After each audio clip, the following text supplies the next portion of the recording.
AP మంత్రి కొలుసు పార్థసారథి మీడియాతో మాట్లాడుతున్నారు. లైవ్ ద్వారా చూద్దాం. రెట్లు చూడటం జరిగింది. ఎటువంటి పరిస్థితి వచ్చినా కూడా ఎదుర్కోవటానికి అప్రమత్తంగా యంత్రాంగం సిద్ధంగా ఉంది. ముఖ్యమంత్రి గారి నేతృత్వంలో ముఖ్యమంత్రి గారి సూచనల మేరకు అని చెప్పేసి మనం చేస్తాం. ఈ వరదల్లో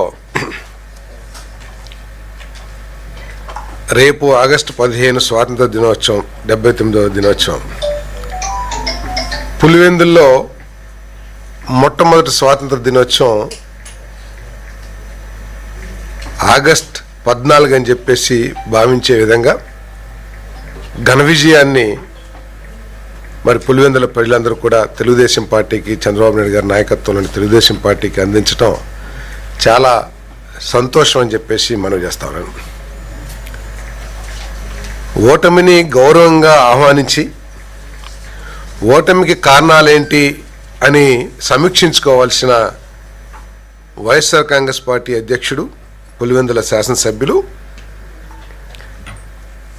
మరీ దిగజారి ఒక రాజకీయ పార్టీ అధ్యక్షుడిలాగా కాకుండా, ఒక మాజీ ముఖ్యమంత్రిలాగా కాకుండా మరీ దిగజారి మాట్లాడటం చాలా జుగుప్సాకరంగా ఉందని చెప్పేసి నేను భావిస్తా ఉన్నాను. మాట్లాడితే ప్రజాస్వామ్యం అని, ప్రజాస్వామ్యం అంటే వైసీపీ గెలిస్తేనేమో ప్రజాస్వామ్యం ఉన్నట్లు, వైసీపీ ఓడిపోతే ప్రజాస్వామ్యం ఓడిపోయినట్లు ఒక అప్రజాస్వామిక రాజకీయ నాయకుడు మాట్లాడటం చూస్తూ ఉంటే చాలా ఆశ్చర్యకరంగా ఉందని చెప్పేసి నేను భావిస్తున్నాను. ఒకవేళ పులివెందుల్లో ఉన్న ప్రజాస్వామ్యం గురించి ఆయన ఒకసారి పరికించుకుంటే, ఎందుకంటే గత 30 సంవత్సరాల నుంచి అక్కడ అది కాంగ్రెస్ పార్టీ కానీ వైసీపీ కానీ అక్కడ గెలుస్తూ ఉన్నారు.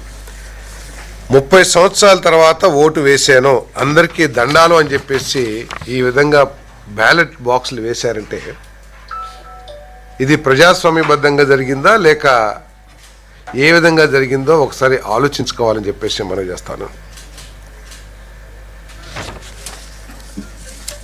ఓటమికి కారణాలు ఎదుకోవచ్చు, లేకపోతే అక్కడ ఇక్కడ ఏదన్నా విధానాల మీద మాట్లాడవచ్చు. కానీ ఇప్పుడు ఆయన ముఖ్యమంత్రిగా ఉన్నప్పుడు, ముఖ్యమంత్రి కాకముందు, ముఖ్యమంత్రిగా ఓడిపోయిన తర్వాత కూడా ఎంతసేపు చంద్రబాబు నాయుడు గారి వయసు, ఆయన రిటైర్మెంటు, ఆయన ఆఖరి ఎలక్షను, ఎందుకు అంత దిగజారి ఫ్రస్ట్రేషన్లో మాట్లాడాల్సిన అవసరం ఏంటి జగన్మోహన్ రెడ్డి గారు అని చెప్పేసి నేను ప్రశ్నిస్తా ఉన్నాను. చంద్రబాబు నాయుడు గారు భగవంతుడి ఆశీర్వాదంతో నిండు 100 ఏళ్ళు పూర్తి అధికారంలోనే ఉంటారని చెప్పేసి కూడా నేను భావిస్తాను. ఎందుకంటే ఆయన ఈ సమాజానికి, ఈ రాష్ట్రానికి మానవతా దృష్టితో పరిపాలన చేసే వ్యక్తి కాబట్టి భగవంతుడి ఆశీస్సులు ఉంటాయి. నువ్వు ఎన్ని ప్రేలాపనలు చేసుకున్నా, ఎన్ని శాపనార్థాలు పెట్టినా, గ్రామాలు అంటూ ఉంటాం శాపనార్థాలు పెట్టారని చెప్పేసి, ఏది పంపుగాడు తగాద దగ్గర లేకపోతే రోడ్లు ఊడ్చే చోట శాపనార్థాలు పెట్టారని చెప్పేసి అనుకుంటూ ఉంటారు. సో అటువంటి శాపనార్థాలు ఎన్ని పెట్టినా కూడా భగవంతుడి ఆశీర్వాదం, ప్రజల ఆశీర్వాదం ఆయనకి మెండుగా ఉందని చెప్పేసి నేను ఈ సందర్భంగా తెలియజేస్తా ఉన్నాను.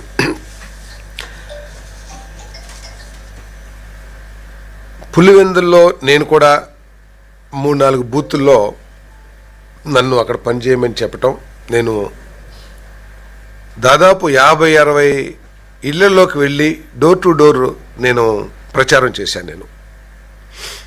నేను వాళ్ళని కూడా అడిగాను, నేను కేవలం టీడీపీ వాళ్ళ ఇళ్ళకే కాదు, వైసీపీ సానుభూతి పరుల ఇళ్ళకు కూడా తీసుకెళ్ళండి, నేను మాట్లాడి కన్విన్స్ చేస్తాను, లేతే మన వాదన చెప్తాను అని చెప్పేసి వెళ్ళినప్పుడు వాస్తవంగా అక్కడ భయపడ్డారు కొంతమంది.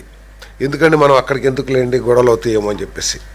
లేదు నేను వెళ్ళాము, నేను మామూలుగా మాట్లాడతాను, నేనేమి గట్టిగా మాట్లాడంటే అందరి ఇళ్ళకి వెళ్ళినా కూడా చాలామంది బలహీన వర్గాల ఇళ్ళకి వెళితే వాళ్ళు మమ్మల్ని రిసీవ్ చేసుకునే విధానం కానివ్వండి, మాతో మాట్లాడిన విధానం కానివ్వండి, అక్కడ మార్పుని ఎంత బలంగా కోరుకుంటున్నారో నాకు స్పష్టంగా అర్థమైందని చెప్పేసి మనం చేస్తాను. నేను